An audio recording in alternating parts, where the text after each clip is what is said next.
Hi అండి, అందరూ బాగున్నారా? ఈరోజు మనకు కూర వచ్చేసి దోసకాయ పప్పు, అరటికాయ ఫ్రై. చూసేయండి. మీకోసం ఒక చిన్న కథ. అనగనగా ఒక అడవిలో తోడేలు ఉండేది. అడవిలో జంతువులను చంపి తిని ఆకలి తీర్చుకునేది. ఒకసారి మాత్రం ఎంత వెతికినా దానికి ఆహారం దొరికేది కాదు. అప్పుడప్పుడు అది రాత్రిపూట అందరూ నిద్రపోయే సమయంలో అడవికి దగ్గరలో ఉన్న గ్రామానికి వెళ్ళి మేకలను చంపి అడవికి తెచ్చుకుంటూ ఉండేది. తోడేలు చేసే పనులను అడవిలో ఉన్న ఒక కోతి కుతూహలంగా గమనించింది.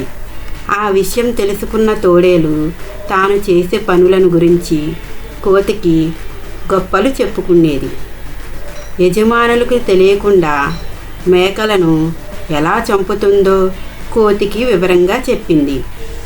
ఆ మాటలు విన్న కోతి తోడేలు ఊళ్ళో వాళ్ళు కళ్ళు కప్పి మేకలని ఏ విధంగా పట్టుకుంటుందో చూడాలనిపించింది. ఒకరోజు కోతి, నీవు గ్రామానికి వెళ్ళేటప్పుడు నన్ను కూడా తీసుకువెళ్తావా? నీ పనితనాన్ని చూడాలని ఉంది అని తోడేలును అడిగింది. దానికి తోడేలు, రాత్రికే నేను తీసుకెళ్తాను, సిద్ధంగా ఉండు అని చెప్పింది. తన ముచ్చట తీరబోతున్నందుకు కోతి చాలా మురిసిపోయింది. ఈ లోపల తమ మేకలు అప్పుడప్పుడు మాయమవుతున్నాయని ఊరువారు గమనించారు. ఈ సంగతి ఏంటో తెలుసుకోవాలని కొందరు యువకులు మేకలకు కాపలా కాయసాగారు. ఆ విషయం తెలియని తోడేలు కోతితో కలిసి ఊరిలో ప్రవేశించింది. మేకలను తినడానికి వాటి దగ్గరకు తోడేలు వెళ్ళడాన్ని యువకులు గమనించారు. మేకలు ఎలా మాయమవుతున్నాయని వారికి అర్థమైంది. వెంటనే తోడేలుపై కర్రలతో దాడి చేశారు. పక్కనే ఉన్న కోతిని కూడా కొట్టసాగారు. ఆ దెబ్బకు తట్టుకోలేక కోతి, మీ మేకలు తినడాన్ని వచ్చింది నేను కాదు, నన్నెందుకు కొడుతున్నారు? నన్ను వదిలేయండి అని ప్రాధేయపడింది. తోడేలుకు సహాయంగా వచ్చావు కదా, నిన్ను ఎలా విడిచిపెడతాము అంటూ ఇంకాస్త గట్టిగా కొట్టసాగారు. ఆ యువకులు తోడేలు వైపు తిరగగానే కోతి నెమ్మదిగా అక్కడి నుంచి తప్పించుకుంది. బతికి జీవుడా అనుకుంటూ అడవికి చేరుకుంది.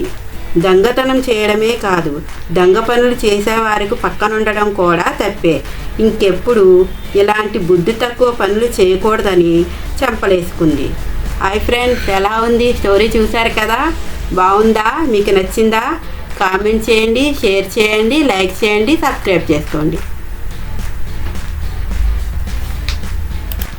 ఇంకా వంట ప్రాసెస్లోకి వెళ్ళిపోదాం. ముందుగా ఒక కప్పు పప్పుని శుభ్రంగా కడుక్కుని పక్కన పెట్టుకోవాలి.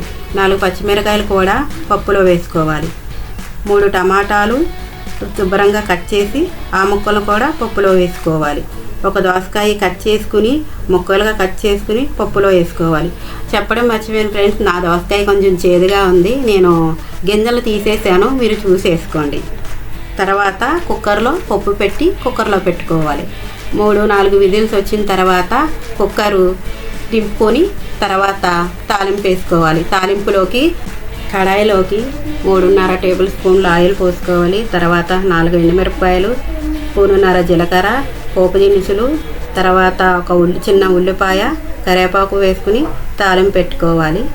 తాలింపు పెట్టుకున్న తర్వాత పప్పు మరిగేదాకా మూత పెట్టుకోవాలి. పప్పు మరిగిన తర్వాత దించేసుకోవాలి.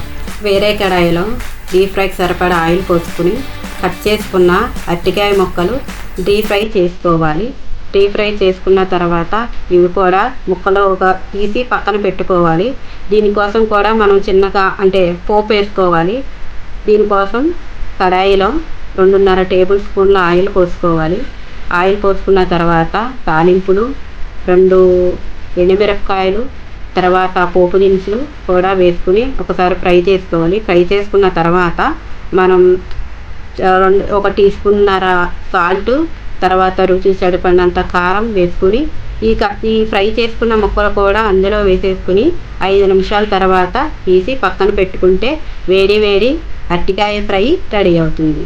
మీకు ఎలా అనిపించింది ఈ అరటికాయ ఫ్రై, ఈ దోసకాయ పప్పు మీకు ఎలా అనిపించిందో నాకు కింద కామెంట్ చేసి చెప్పండి. మీకు ఏ వంట కావాలో కూడా నాకు కామెంట్ చేసి చెప్పండి.